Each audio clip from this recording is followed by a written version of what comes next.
Okay, my name's Joey, and I'm here to I'll talk about my addiction. Since I was a kid, this is getting out of the way, it's really hot around here at the minute, if I ain't got a shirt on, so. Right, since I was a kid, since about 15, I've been, or I've let rather, one chemical or another dictate my day. When I first started, obviously, like most people, I was smoking weed.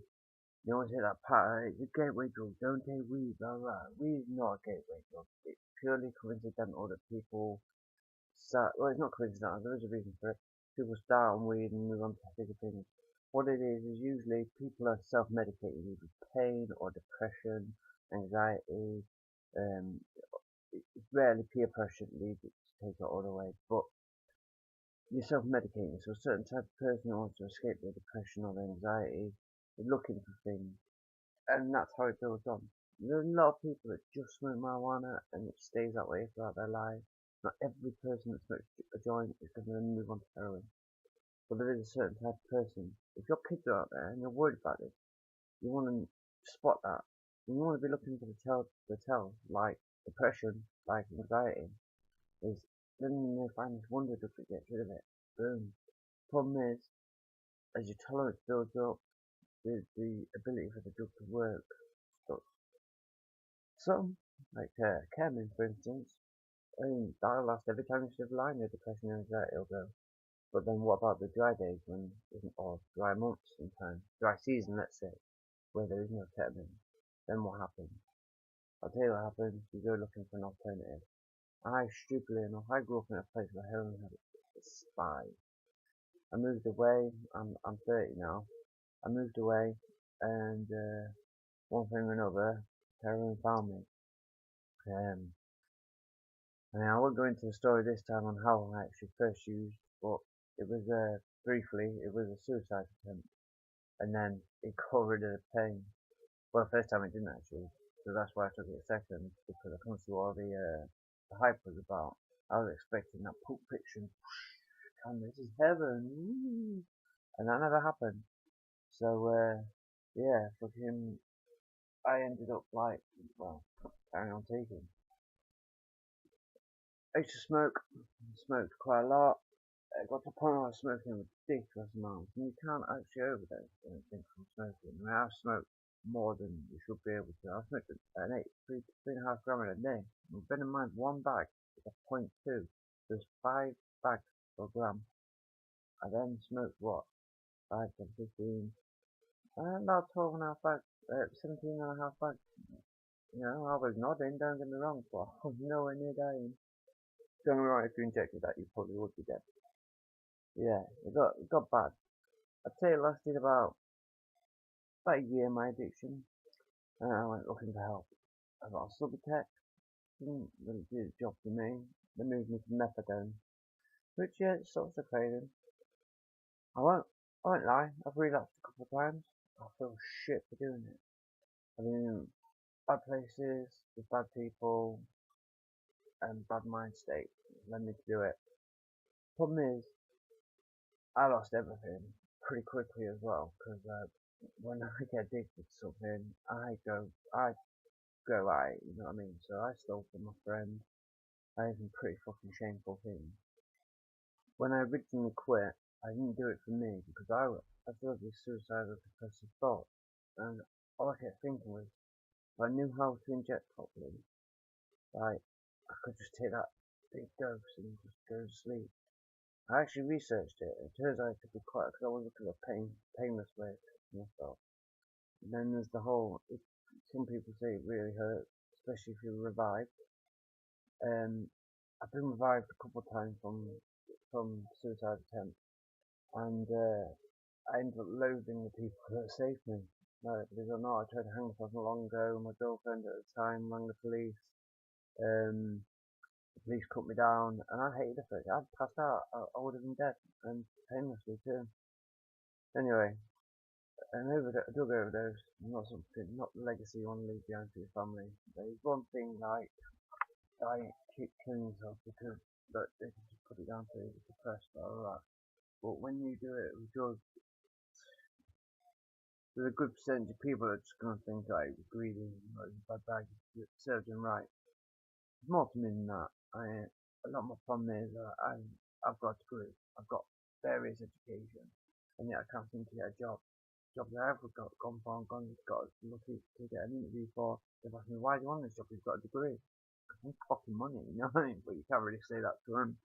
But yeah, basically though, if you've got an addict, or you are the addict, you must be in a bad place, so you won't be searching on YouTube now like heroin addict help. You know what I mean?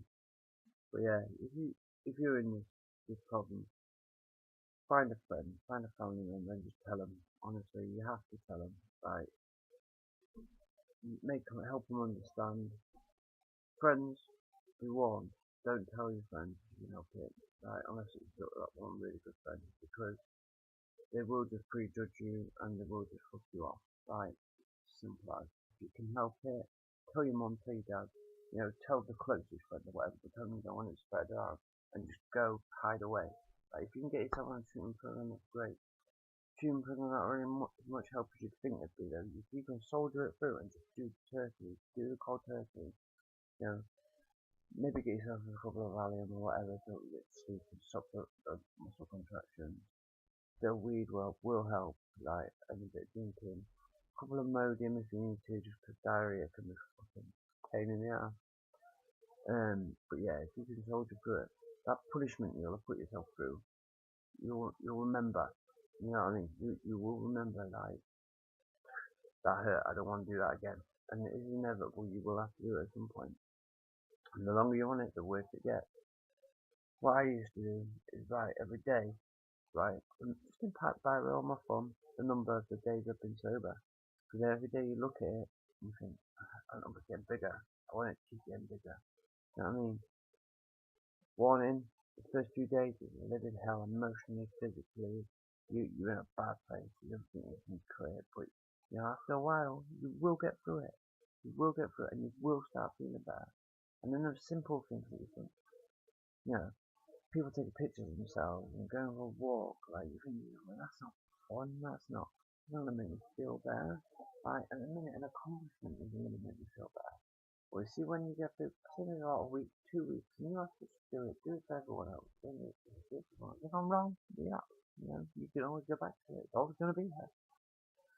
But yeah, then once you've got through them 2 weeks, you'll start feeling better. You'll start noticing things that make you feel. You'll start noticing like things outside, like a nice summer day will make you feel better. You'll see something stupid that you wouldn't have seen because you'd have been inside, nodding. I mean, yeah, you'll notice that, and you will feel better, and you'll thank your friends.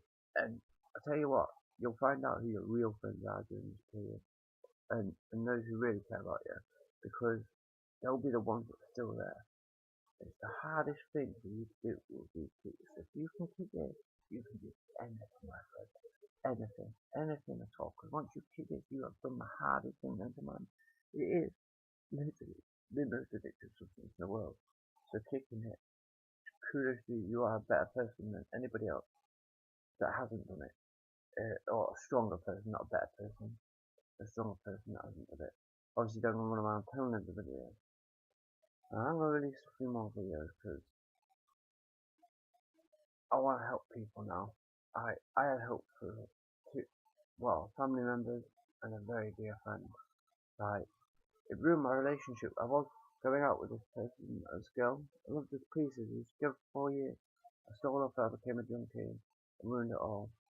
I come off it now. She's heartless. Like, she, even when every now and then it's just like, I say to her, like, you don't understand what it's like to come off that, because it literally was the hardest thing I've ever done in my life. And I've got degrees, I've done a lot. I've done multiple adventurous things. I've been lost in places that I've been foreign countries and by myself. But this was the hardest thing ever. Like, she didn't give a shit. I mean, she couldn't really talk about it because we were both hooked on ketamine for a while. But that's a non-physical addiction. It's completely mental. That just disappears. You're not physically ill because you can't get it. And one thing I'll say, like, if you're injecting, go to smoking, cut down, don't just stop when you stop, or you just won't be able to do it. The pain will be too immense.